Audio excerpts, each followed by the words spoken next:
What is going on, everybody? Welcome to Bills Central. My name is Jake, and today we're going to just be breaking down the preview between the Buffalo Bills opponent this week and the Arizona Cardinals, and how exactly we can beat them, which we should. There's a bunch of different things that we need to talk about. First, I'm going to go into what Arizona's strengths are. I've got all my notes in front of me and their weaknesses. I'm also going to tell you the keys for a Bills victory in this. If we do these things, we should be guaranteed to get somewhat of I would say it could be a blowout this week, but don't be surprised if it's close as well. Arizona is one of those teams that can have a really, really good game or a really, really bad game. So first, let's just get into it. Let's go into the strengths. So Arizona, they are a team that is up and down on defense. We know a lot about that as a Buffalo Bills fans, but the Arizona Cardinals have not been very consistent. They were consistent through the five games to start the season, but they've began to drop off. And one of the main things that you really have to be really concerned about whenever you're talking about the Arizona Cardinals is their secondary. Now, their secondary has Patrick Peterson, Deontay Thompson, Jalen Thompson, and Dre Kirkpatrick, and they're all rated about with their ratings are 87, 72, 74, and 79 respectively. Whenever it comes to their attributes and stuff like that in real life, not Madden or anything like that. So the secondary, last week we got to play Seattle, and that was a very that game was gifted to us. They were like, here you go, throw the ball, Josh Allen, make them look like preschoolers out there. It was absolutely ridiculous how bad their secondary was. Arizona isn't going to let you get that giant play and leave dudes super wide open like the Seattle Seahawks will. Now, another strength that Arizona has that we all know of is they have a complete offense, really, except for their tight end rooms.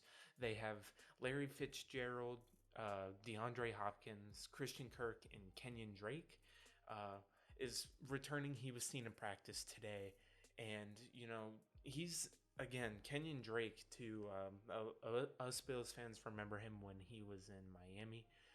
He's a good overall back. He can receive it in the backfield. He's not someone he's going to be part of their receiving game just as much as he is their running back game.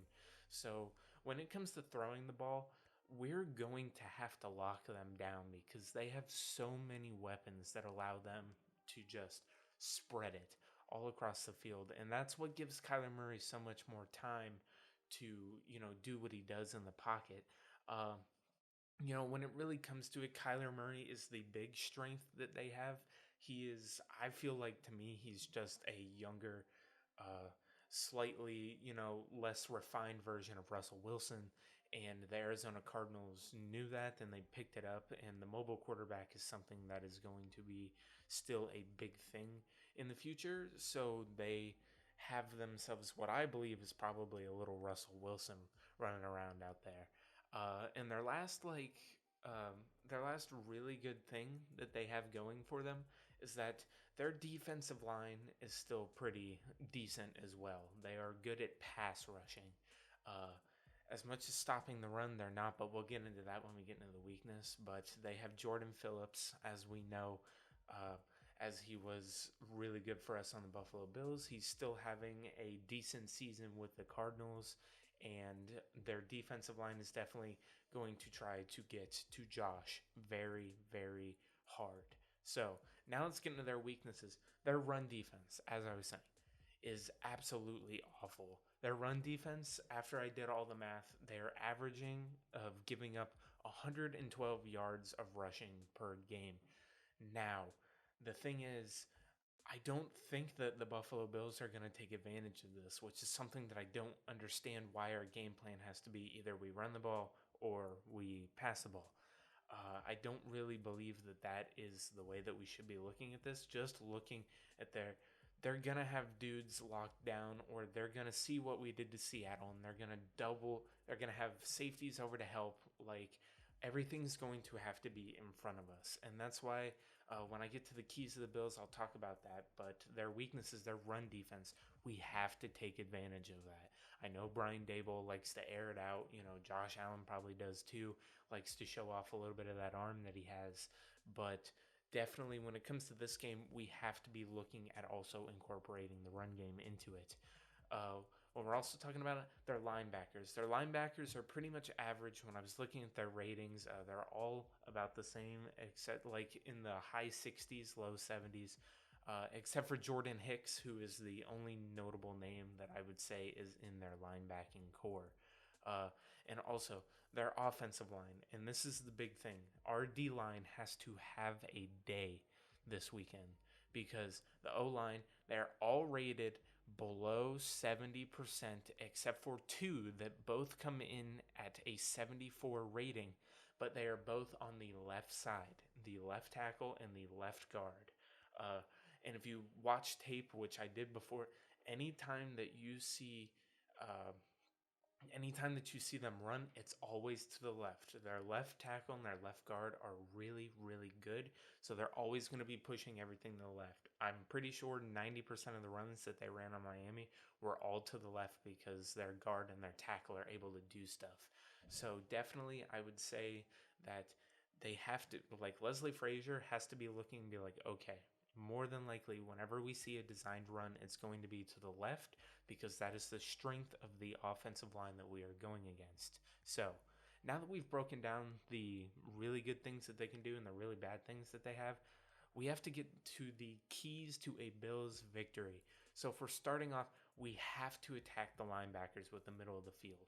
Like, we got to get Cole Beasley involved often. We can't just wait until the third quarter to get him involved if our normal pass game isn't working. We also need to use Dawson Knox. Use literally Knox just right off, just going to the sideline, just dump it off.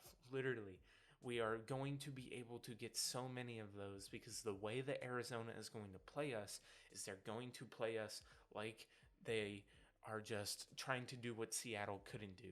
So I would say most definitely that we need to use the middle game to our advantage, and we also need to get Singletary and Moss involved. Again, we're going against a defense that is letting up 112 yards per game. We need to take advantage of that. Also, we need to use a slightly modified version of last week's game plan to shut down their big name receivers. Again, Hopkins, Fitzgerald, and in the slot, they've got Christian Kirk. But we need to keep A.J. Klein as a spy to follow Murray. I know that even if we keep contained, that Kyler Murray is one of those quarterbacks that he's going to be able to get out. So definitely, when it comes to the keys to stopping Kyler Murray, we got to keep contained and we have to keep A.J. Klein there to be able to stop him if he comes out. Now, I know I don't want to put too much stock in A.J. Klein because he is definitely not somebody that I would say has a really good track record. Now, that being said, he did have a really, really good game against the Seahawks. So maybe he can carry that momentum into this week. Let's pray to God that he does, because if we can keep him as a spy on Murray, we're not going to have to worry as much about Kyler Murray torching us with his legs as much as we have to do him trying to beat us with his arm. Which brings me into the next point. We got to get ahead early in the game, because this is going to force Kyler Murray to throw into deep coverages where we have just the receivers locked down. Now, we're getting back some guys. I think Daryl Worley's going to be active this week. We're also going to have Josh Norman. So we're going to have some depth when it comes to the cornerback room. Finally, it's not going to just be, two guys and Taron Johnson. And don't get me wrong, I like Dane Jackson. I think he's also going to stay there too. But we're getting more depth, and it's actually really, really good. We're going to need to make Kyler Murray throw the ball. So if we get ahead early and we make him throw it, this is a good stat for you to know. When he's forced to make a play like that, he will make a decision. He's still a young quarterback. He's going to be forced to try to throw some balls into some dangerous situations, which he does do. Kyler Murray has 7 interceptions this year. So definitely, just like we did with Russell Wilson, we have to be able to make him try to make a play, and we need to take advantage of it if it is a horrible play. So now, The last couple points that I have is we got to keep contained on Kyler Murray. We did a really good job last week of keeping Russell Wilson in the pocket, really taking away the play action when we could, and we got a bunch of hits on Seattle, who I didn't do my research before that game, but if the offensive line of Arizona is just as weak, there's no reason why we can't get back there to Kyler Murray the same way that we did to Russell Wilson. And the final last point is when we get at Kyler Murray, we need to hit the damn ball.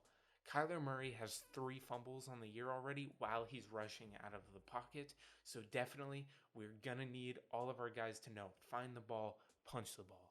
So if we can win the turnover battle and we can play a smarter defense, then there's no reason that we should not be able to win this game. So if you did enjoy this video, make sure to subscribe down below, hit the bell notification. This is Bills Central, where we talk about the Bills all week. Again, my name is Jake, and I hope you guys have a really nice day, and go Bills.